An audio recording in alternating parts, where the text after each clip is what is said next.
Hello guys, Nachiketa उत्तम classes में आपका स्वागत है।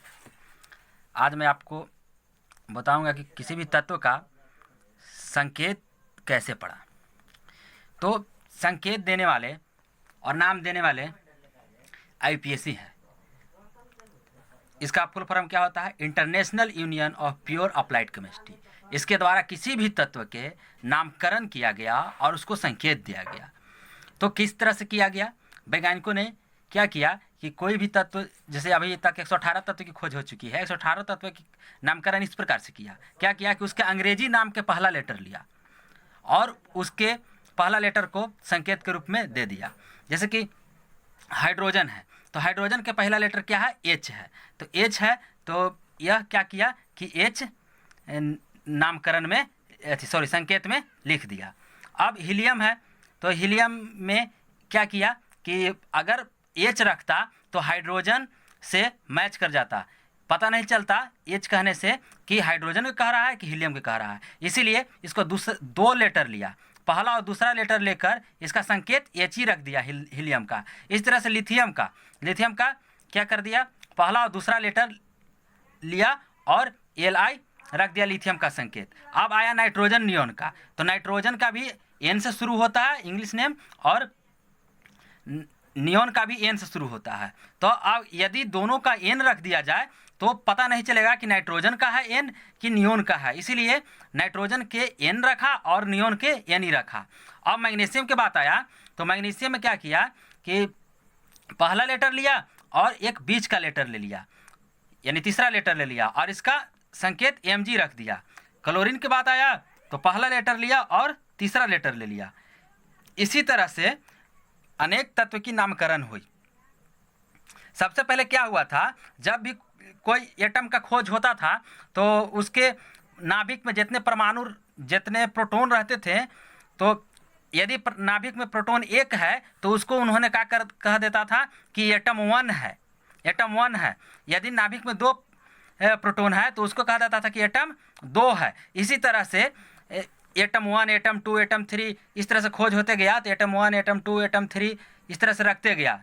नाभिक में जितने प्रोटॉन थे उसके अनुसार, जैसे एक प्रोटॉन थे तो एटम वन, दो प्रोटॉन थे तो एटम टू, तीन प्रोटॉन थे तो एटम तीन, चार प्रोटॉन थे तो एटम चार, इस तरह से नाम रखा गया। तो वैज्ञानिकों के मन में क्या उत्पन्न हुआ कि इस तरह से अगर हम करेंगे 118 तत्व तो हमको पता नहीं चलेगा, इसीलिए नाम दीजिए। तो नाम देने के लिए आईपीएसी है, international union of pure applied chemistry. इन्होंने क्या किया, किसी भी तत्व को नामकरण किया। तो नामकरण हाइड्रोजन, पहला तत्व तो हाइड्रोजन है, दूसरा हीलियम, लिथियम। इस तरह से जब 118 तत्व की खोज हो चुकी थी तो उसको संकेत, अब अध्ययन की सुविधा के अनुसार उसको सुविधा के लिए क्या किया गया कि अब उसको संकेत देना चालू हो गया। तो संकेत किस तरह से दिया? उसको इंग्लिश में जो लेटर होता है उसको पहला लेटर से दिया। अगर पहला लेटर दो को मैच कर गया तो पहला और दूसरा लेटर से दिया। अगर ये से पहला और दूसरा लेटर भी मैच कर गया तो पहला लेटर और कोई बीच का लेटर दिया, और इसी तरह से नामकरण किया। और कुछ तत्व ऐसे हैं जिनका नामकरण लैटिन नाम पर किया गया, जैसे कि 11 तत्व हैं। 11 तत्व में क्या है? सोडियम का नामकरण लैटिन तत्व में किया गया है। 11 ऐसे तत्व हैं जिनका नामकरण लैटिन नाम पर किया गया है। तो पहला तत्व है लैटिन नाम पर आधारित सोडियम का लैटिन नाम क्या होता है? नात्रियम। तो इसको पहला और दूसरा लेटर रख दिया तो Na हो गया। सोना का लैटिन नाम ऑरम, तो एयू रख दिया इसका संकेत। लेड का लैटिन नाम प्लम्बम, तो पी और बी रख दिया, पी शुरू वाला और बी बीच वाला लेटर, इस तरह से रख दिया। और मरकरी की बात आया तो मरकरी का लैटिन नाम होता है हाइड्राजाइरम, तो हाइड्राजाइरम एच और एक बीच का शब्द, बीच का लेटर जी रख दिया तो Hg हो गया। पोटेशियम का होता है कैलियम, तो कैलियम को पहला लेटर के होता है तो इसका संकेत के रख दिया। सिल्वर का अर्जेंटम होता है तो ए और जी रख दिया तो हो गया Ag। अब कॉपर का होता है लैटिन नाम क्यूप्रम, तो Cu रख दिया, सी और यू, पहला लेटर और दूसरा लेटर रख दिया। आयरन का फेरम तो फेरम एफ और ई, इसका संकेत रख दिया। टंगस्टन का लैटिन नाम ओलियम होता है इस तरह से, तो डब्लू रख दिया इसका संकेत। और एंटीमनी का स्टीबियम होता है तो एस और बी रख दिया इसका संकेत। और टीन का स्टेनम होता है तो एस और एन रख दिया इसका संकेत, एस एन। तो इस तरह से नामकरण किया गया तत्व का। जब नामकरण हो गया तो बात आया क्या कि इसका परमाणु संख्या क्या रखें, इसका द्रव्यमान संख्या क्या रखें। तो देखिए परमाणु संख्या को क्या किया, जैसे कि परमाणु के नाभिक में यदि 1 प्रोटॉन था तो उसको क्या कर दिया कि परमाणु संख्या 1 रख दिया, 2 प्रोटॉन था तो उसको 2 रख दिया परमाणु संख्या, 3 प्रोटॉन था परमाणु के नाभिक में तो परमाणु संख्या क्या रख दिया 3। कोई और ऐसा तत्व की खोज हुई जिसकी नाभिक में प्रोटॉनों की संख्या 4 है तो उसका रख दिया परमाणु संख्या 4। इसी तरह से जितने भी तत्व की खोज हुई सभी के नाभिक में जितने प्रोटॉन थे उसका परमाणु संख्या वही रख दिया। यदि प्रोटॉन की संख्या नाभिक में 5 है तो उसका परमाणु संख्या 5 रख दिया। इस तरह से परमाणु संख्या दिया गया। अब बात आता है द्रव्यमान संख्या कैसे दिया गया।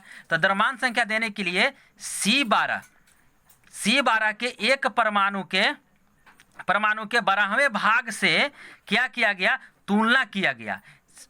C का परमाणु द्रव्यमान कितना होता है, C का परमाणु भार 12 होता है तो इसके एक परमाणु लिया और उसके 12वां भाग से सभी को तुलना किया गया।